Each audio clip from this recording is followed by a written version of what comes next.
Good afternoon everyone, মৌসুমী লাইফস্টাইলে আরও একটি ব্লগে তোমাদের স্বাগত। আর যেমন বলেছিলাম ডাক্তারের কাছে যাচ্ছি, তেমন সেখান থেকে আমি আমার ব্লগটা স্টার্ট করছি। তো আজকে বাচ্চারা যাচ্ছে না, সঙ্গে তোমার দাদা আর আমি। ও আগে আগে নেমে গেছে। আর আমার আজকে ভীষণ মাথা ঘুরছে। মাম পেছনে চাবির আওয়াজ করছে, দেখো কী বদমাইশ, কিন্তু সামনে আসছে না। তো টাটা। তো ভীষণ মাথা ঘুরছে, দেখো আমি ধরে ধরে নামছি, এমনি নামতে পারছি না। চল, ভীষণ শরীরটা খারাপ লাগছে, চোখ মুখ আদার দিচ্ছে। চলো, গাড়ি এসে গেছে, ক্যাব এসে গেছে, উঠে তাই কথা বলছি। তো আমরা বেরিয়ে পড়েছি। আর আজকে দুজন দেখো গাড়িতে উঠেও খবর দেখছে, মানে খবরের এত নেশা। বাড়িতে খবর, গাড়িতে খবর, সব জায়গায় খবর, খবরই খবর। নিজের জ্বালায় পাচ্ছি না, খবর দেখছি। তো কোথায় যাচ্ছি তোমরা খুব তাড়াতাড়ি বুঝবে। তোমাদের আর বলে কি করবো, কারণ আমি কোথায় কোথায় যাই আমার থেকে তোমরা ভালো জানো। প্রতিটা আপডেট তোমাদের সাথে আমি শেয়ার করার চেষ্টা করি। তো আমি কোথায় যাচ্ছি দেখতে পাবে এক্ষুনি। চলো, সঙ্গে থাকো।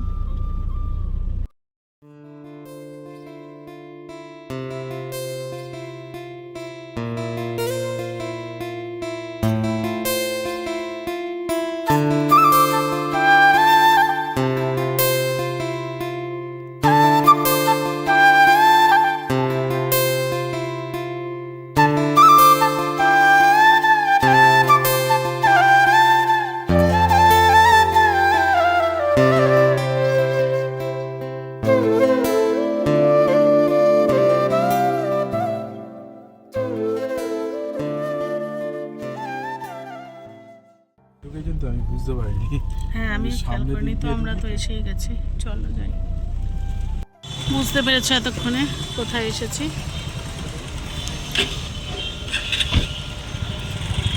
কারণ আমার থেকে তোমরা জায়গাটা বেশি ভালো চেনো। তো চলো ভেতরে যাই।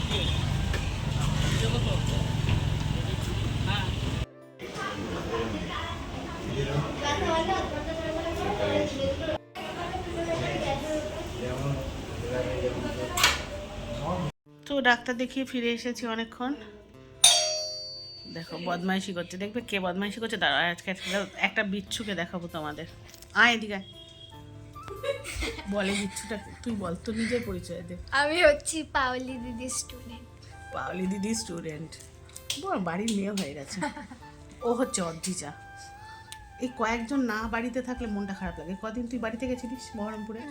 বেশ, আমার ওকে শুধু মামকে শুধু বলে যাচ্ছি, মাম অদ্রিজা কবে আসবে, মাম অদ্রিজা কবে আসবে।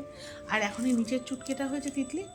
তিতলিটাই যে কদিনের জন্য ব্যাঙ্গালোর গেছে, এখন মনে হচ্ছে তিতলি কবে আসবে, তিতলি কবে আসবে।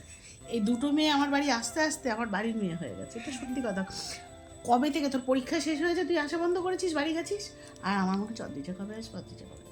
আমাকে বলছি পড়তে না হয় পরে আসবে, তা তো এমনি তো করতে আসতে পারে। 8 থেকে 9-এ উঠে গেল। বড় ও অদ্রিজা কিন্তু অনেক বড়, ক্লাস 9-এ পড়ে। এখন হাঁটতে যাব, তাই এদেরকেও ল্যাজে ধরেছি। আজকে ওকে ধরেছি, মামকে ধরেছি। আর সঙ্গে যদি অদ্রিজার মা আমাদের সাথে যোগ দেয় আসবে। তো তোমাদেরকে জানাবো ডাক্তার কি বলেছে। কিন্তু পরে এখন যাই, তৈরি হই, নাহলে মাম চিৎকার করবে। রেডি হয়, দিদি হাসাচ্ছে কেন? তো হচ্ছে রেডি হয়নি, হাঁটতে যাই, তারপরে রাত্রে ফিরে এসে বলবো। একটু হাঁটতে যাওয়াটা দরকার না, দমটা বাড়ার দরকার। চলো, আমি রেডি। মাম গেছে সন্ধ্যা দিতে, মাম নামলে মামকে নিয়ে বেরোবো। চলো দেখি কতটা হাঁটতে পারি। কষ্ট হয়ে গেছে তো আজকে এমনি। আর যাওয়ার আগে দুটো জল খেয়ে নিলাম, যাতে হেঁটে জলটা রিডিউস করতে পারি। চলো সঙ্গে থাকো। টিম নিয়ে যাচ্ছি, দেখো ফুল টিম আমার, হাঁটতে যাওয়ার ফুল টিম। মিঠিও জয়েন করে গেল। মিঠি নাচের স্কুলে গেছিলো, সেখান থেকে এসে পুকুর পাড়ে নেবেই আমাদের সাথে জয়েন করে গেল।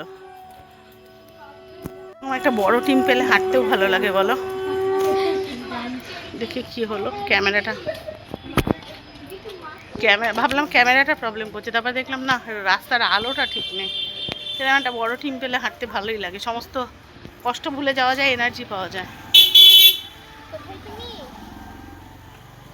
চলো। আর এখানে এসে আমি আর অদ্রিজার মা হাঁটা শুরু করেছি, আর মিঠি ক্যামেরাটা নিয়ে বদমাইশি করছে।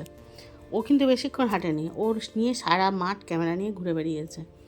আর যেহেতু মাঠটা চারিদিকে ঘেরা, কী বলো তো, সিকিওর।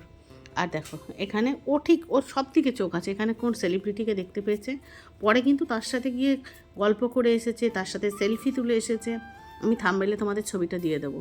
গিয়ে বলেছে, আঙ্কেল আমি না তোমার সিরিয়াল দেখি, বোঝো অবস্থা।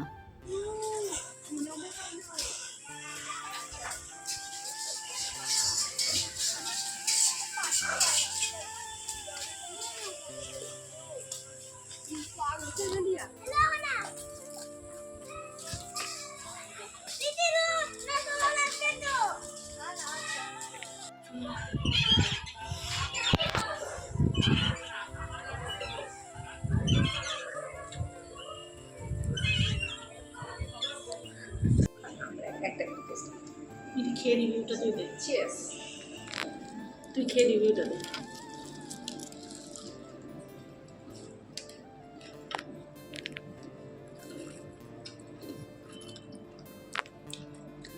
তো তোমরা তো দেখলে আমরা ছিলাম মাঠে, আর এখন আন্টি আন্টি আমাদের নিয়ে এসে একটা ক্যাফেতে, তারা তোমাদের দেখায়। আন্টি হচ্ছে অদ্রিজা দিদিকে চেনে? অদ্রিজা দিদি আমার টিউশনে পড়ে। চেনে, আমি হ্যাঁ। সন্ধ্যাবেলায় অদ্রিজার সাথে গল্প করছিলাম, ভিডিও করেছি। দিদির মা। আন্টি খুব ভালো। তো দেখাই তোমাদের, এই দেখো আন্টি কত কিছু বলেছে অর্ডার করে। কিছু বক্তব্য আছে? এই যে আমাকে জোর করে টেনে আনলো শুধু না, আমরা কিছু কিন্তু সবাই চা খাচ্ছি এখন। সবাই দেখে বকবে, মৌসুমি ইয়ের চা খাচ্ছ কেন, দুধ চা। প্রচণ্ড মাথা ব্যথা করছে। হ্যাঁ, তারপর তো আমরা মাঠে হাঁটছিলাম। একটা টেস্ট করো, কেমন করেছে দেখো, একটা টেস্ট করো, কেমন লাগছে হ্যাঁ বলো ভালো, টেস্টটা। চলো খুব ভালো ভালো। ভালো। এটুকু ভাত খেলে আমি রাত্রে কিন্তু আমি খাবো। আমি খেতে পারি না বেশি, খুব বেশি যদি খিদে পায় ওষুধ খাওয়ার আগে দুটো বিস্কিট। খুব সুন্দর একটা সন্ধে কাটালাম, চেষ্টা করেছি তোমাদের সাথে শেয়ার করতে। হচ্ছে ভীষণ ভালো লাগলো জানো তো, বেরোই না তো এইভাবে। আর অদ্রিজার মা জোর করে হাত ধরে নিয়ে গেল বলে ঘোরাটাও হলো, প্রায় জোর করেই নিয়ে গেল। খুব সুন্দর, মানে অনেক দিন পরে হাঁটতে যাওয়ার উদ্যোগটা আমার ছিল, আর খেতে যাওয়ার উদ্যোগটা অদ্রিজার মায়ের ছিল। হ্যাঁ, এবং হচ্ছে খাইয়েছে ও। আমি তো তোমরা জানো বাইরে খাই না, সেই সময় খুব মাথা ব্যথা করছিল, ও বললো 1 কাপ চা খাবো, ঠিক আছে চলো 1 কাপ চা খাই। কিন্তু তারপরে যেহেতু মিঠি ছিল, তো যাই হোক খুব ভালো একটা সন্ধে কেটেছে। তার মধ্যে তোমাদের দেখালাম মিঠি ওখানে গিয়ে কথা বলল, ওই হ্যাঁ সিরিয়াল করেন ভদ্রলোক, নাম জানি না। হ্যাঁ হ্যাঁ, কম্পাস, তারপরে কি পরিণীতা, কীরকম। আমাদের এখানে অনেক অনেক সেলিব্রিটি আছে, প্রায় দেখা হয়। উনি ওনার মেয়েকে নিয়ে মাঠে ঘুরতে এসেছিলেন, যেমন বাচ্চারা ছোটে খেলে, উনিও তাই দৌড়াচ্ছিলেন। মাঠটা খুব সুন্দর জানো তো, অনেকে আসে টাসে, যেতাম না, ভরসা পায় না আসলে দৌড়ানো। আমাদের বাড়ির খুব কাছে, খুব কাছে, ভরসা পায় না, ভয় লাগে যে গিয়ে মাথা টাথা ঘুরে যায় কিনা। কিন্তু এই কয়েকটা দিন গিয়ে না বেশ ভালো লাগছে, মানে ফ্রেশ লাগে জানো তো। মানে তারপরে যখন খানিকটা হেঁটে ওখানে অনেকক্ষণ বসেছিলাম মাঠের মধ্যে, বেশ বাইরের হাওয়া, কী বলো তো, এই ঘরের 4 দেওয়াল আর হসপিটাল, এইটাই তো জীবন হয়ে গেছে। তার বাইরে বেরিয়ে বেশ ভালো লাগছিল।